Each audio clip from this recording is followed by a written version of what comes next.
back to my library. Today we're going to read chapter 14 of The BFG by Roald Dahl, illustrated by Quentin Blake. Chapter 14, Dreams.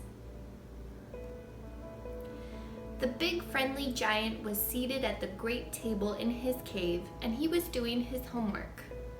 Sophie sat cross-legged on the tabletop nearby, watching him at work.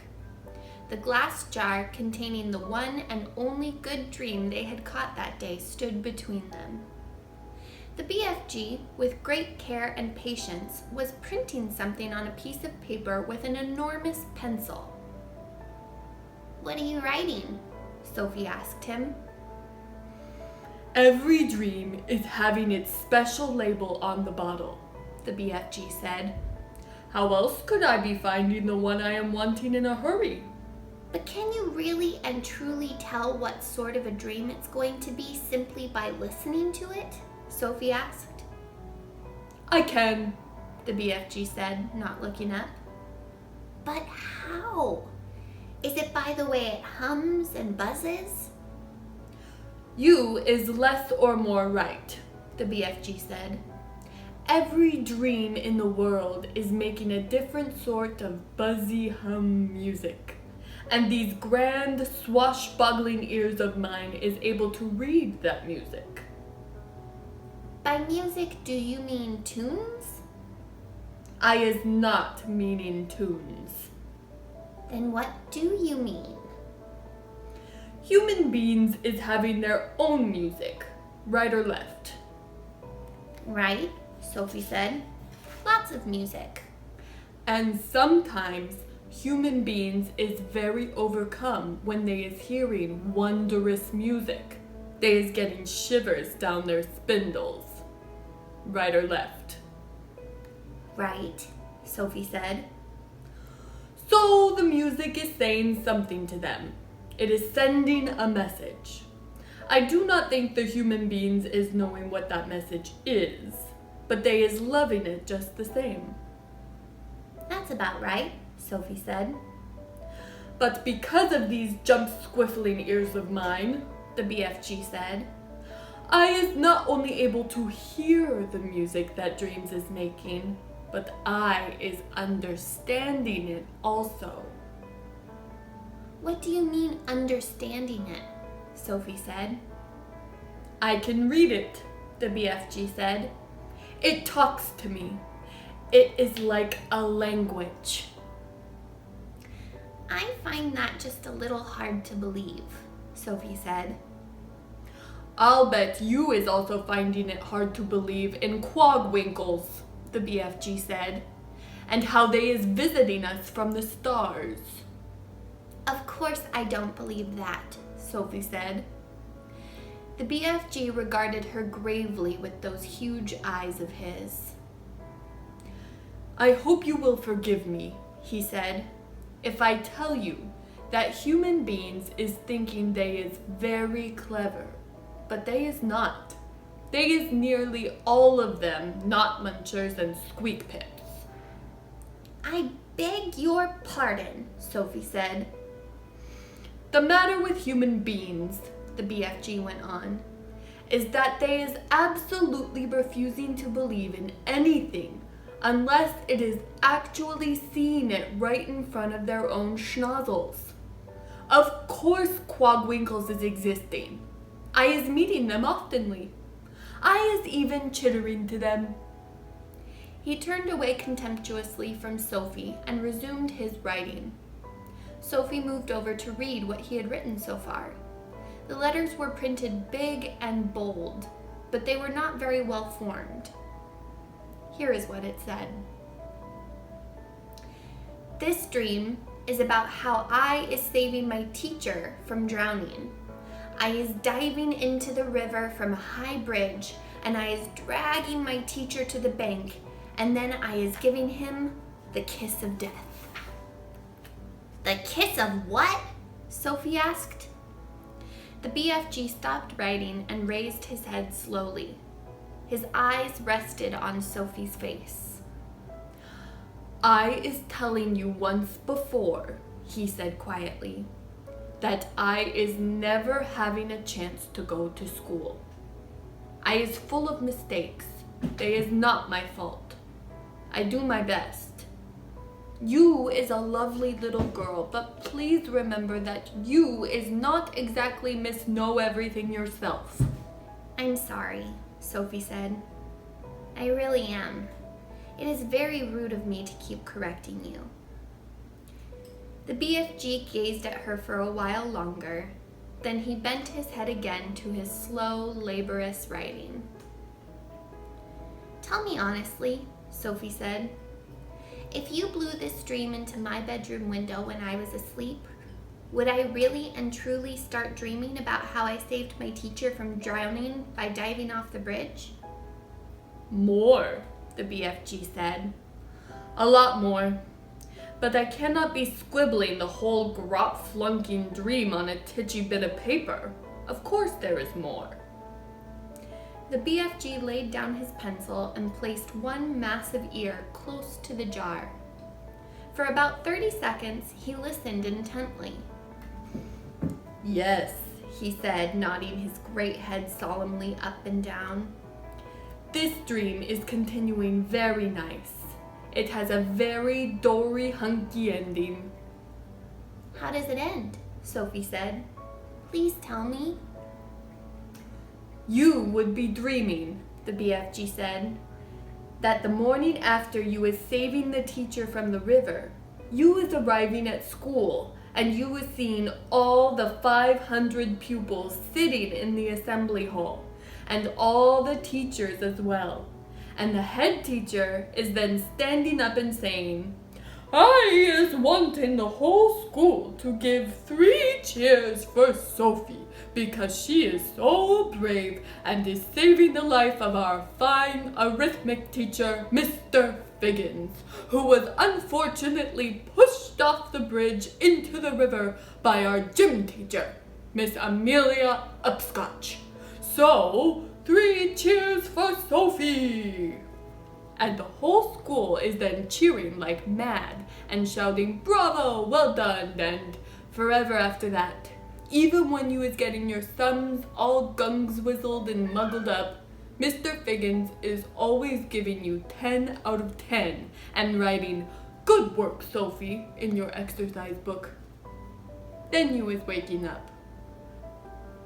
I like that dream, Sophie said. Of course you like it, the BFG said. It is a fizz wizard. He licked the back of the label and stuck it on the jar. I is usually writing a bit more than this on labels, he said, but you was watching me and making me jump, see. I'll just go sit somewhere else, Sophie said. Don't go, he said. Look in the jar carefully, and I think you will be seeing this dream. Sophie peered into the jar, and there, sure enough, she saw the faint, translucent outline of something about the size of a hen's egg. There was just a touch of color in it, a pale sea green, soft and shimmering and very beautiful. There it lay, this small, oblong, sea green, jellyish thing at the bottom of the jar, quite peaceful, but pulsing gently, the whole of it moving in and out ever so slightly, as though it was breathing. It's moving, Sophie cried. It's alive! Of course it's alive.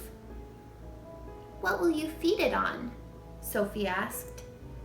It is not needing any food, the BFG told her. That's cruel, Sophie said. Everything alive needs food of some sort, even trees and plants. The north wind is alive, the BFG said. It is moving. It touches you on the cheek and on the hands, but nobody is feeding it. Sophie was silent. This extraordinary giant was disturbing her ideas. He seemed to be leading her towards mysteries that were beyond her understanding. A dream is not needing anything, the BFG went on. It is a good one.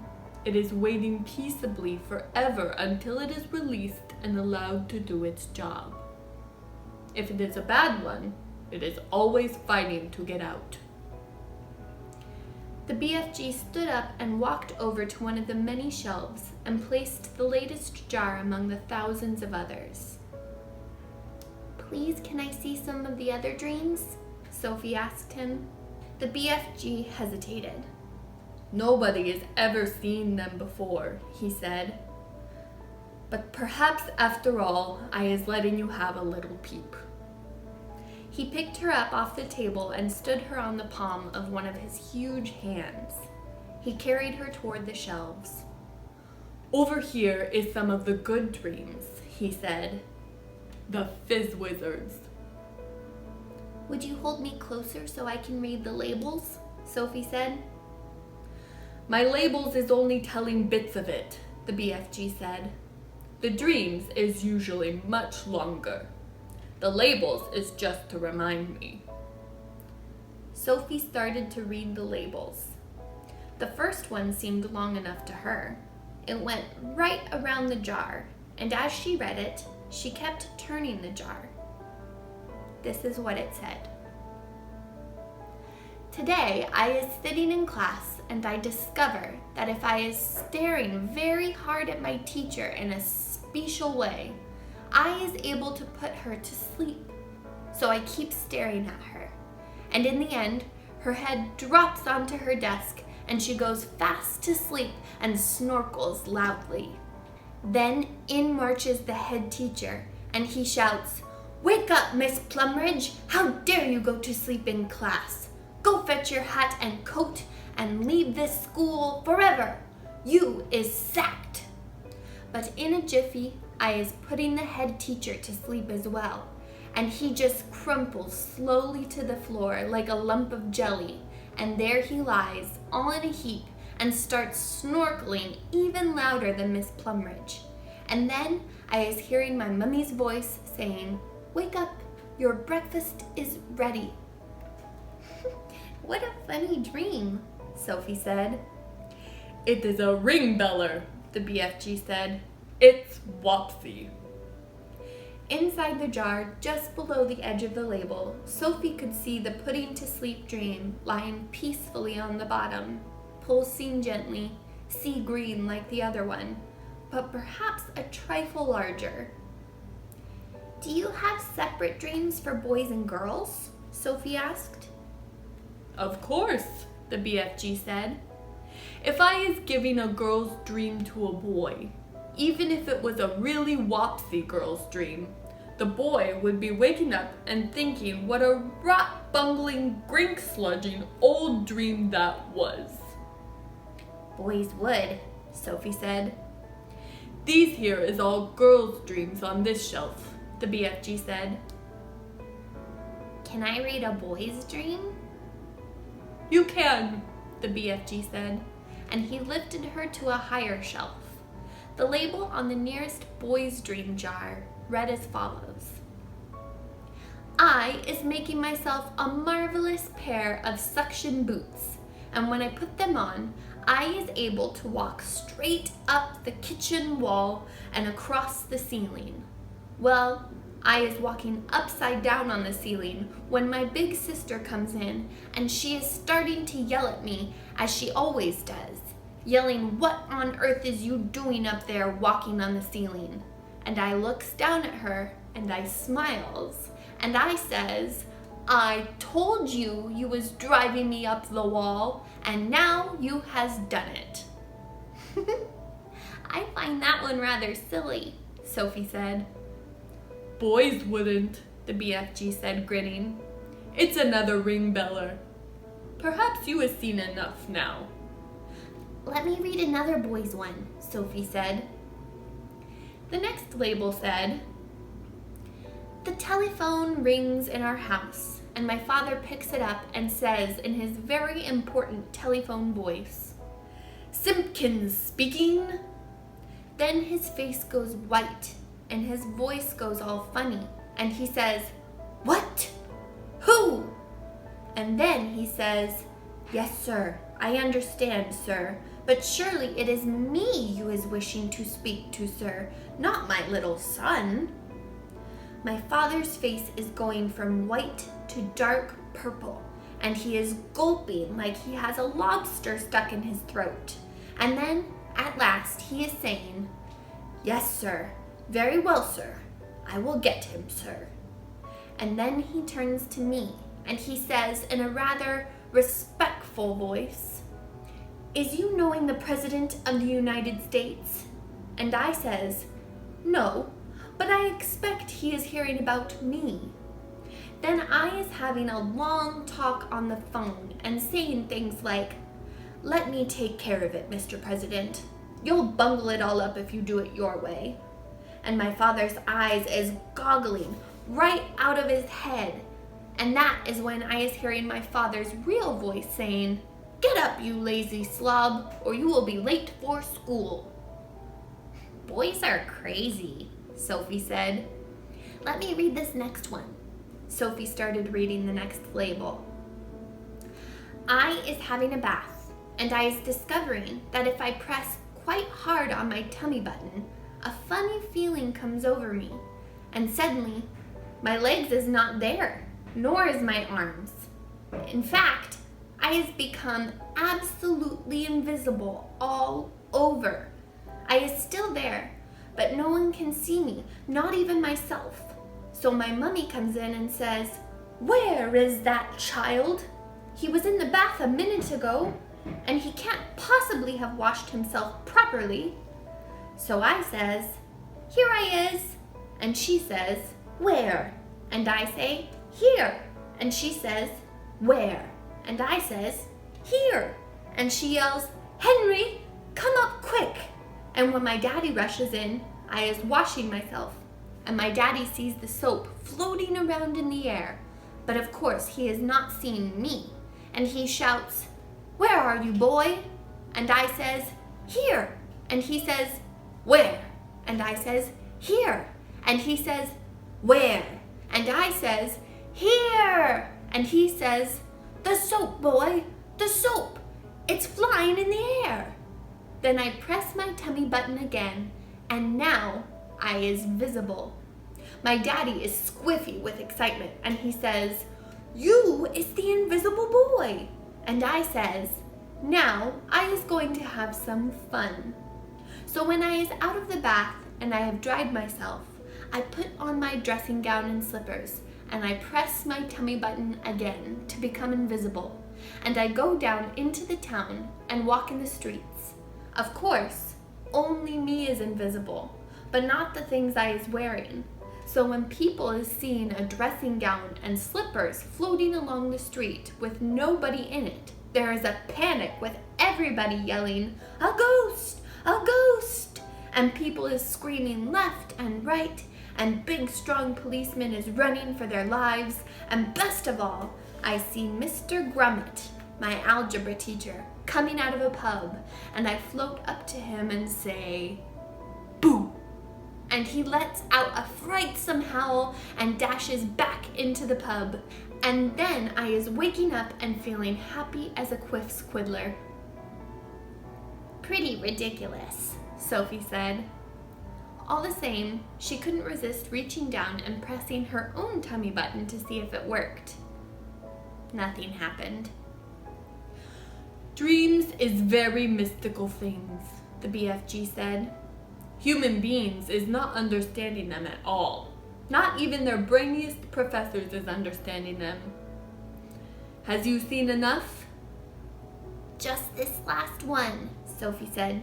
"This one here." She started reading. "I has written a book, and it is so exciting nobody can put it down.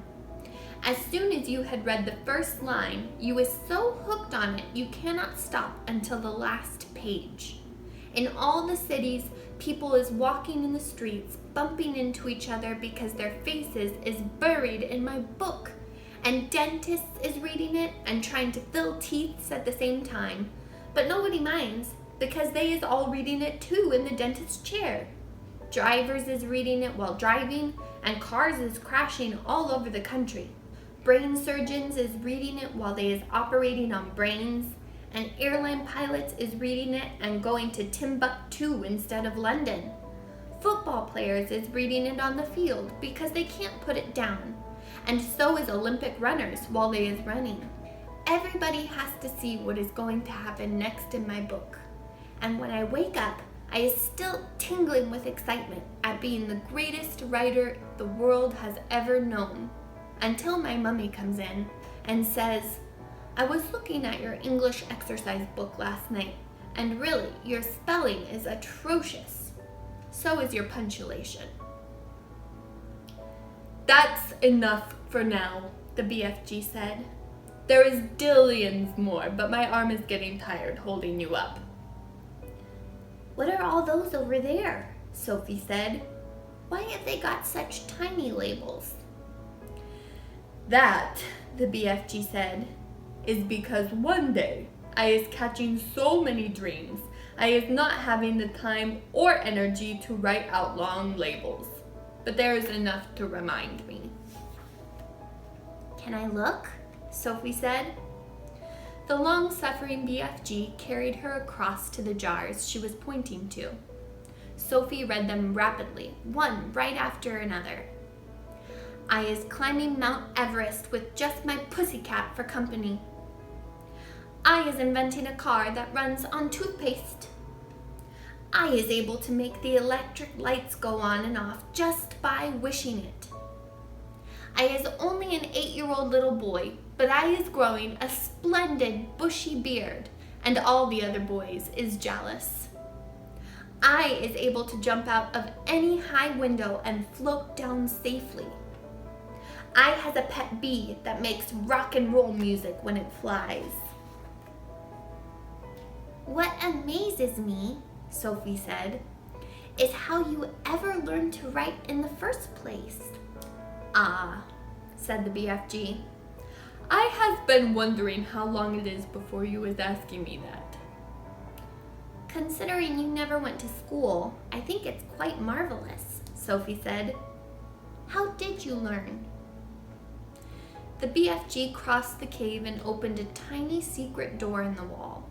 He took out a book, very old and tattered. By human standards, it was an ordinary-sized book, but it looked like a postage stamp in the huge hand. "One night," he said, "I is blowing a dream through a window, and I sees this book lying on the little boy's bedroom table.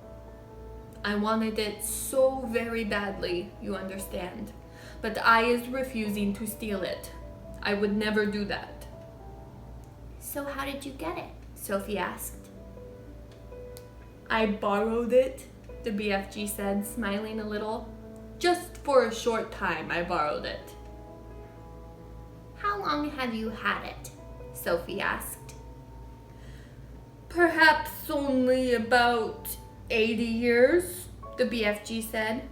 "Soon I shall be putting it back." "And that's how you taught yourself to write?" Sophie asked him. "I is reading it hundreds of times," the BFG said, "and I is still reading it and teaching new words to myself and how to write them. It is the most scrum-diddly-umptious story." Sophie took the book out of his hand. "Nicholas Nickleby," she read aloud. "By Dahl's Chickens," the BFG said. "By who?" Sophie said. Just then there came a tremendous noise of galloping feet from outside the cave. "What's that?" Sophie cried. "That is all the giants zip-fizzing off to another country to guzzle human beings," the BFG said. He quickly popped Sophie into his waistcoat pocket, then hurried to the cave entrance and rolled back the stone. Sophie, peeping out of her spy hole, saw all 9 of the fearsome giants coming past at full gallop. "Where is you off to tonight?" shouted the BFG. "We is all flesh bunking off to England tonight," answered the flesh lump eater as they went galloping past. England is a luscious land, and we is fancying a few nice little English chidlers." "I," shouted the maid masher, "is knowing where there is a giggle house for girls, and I is guzzling myself full as a froth blower."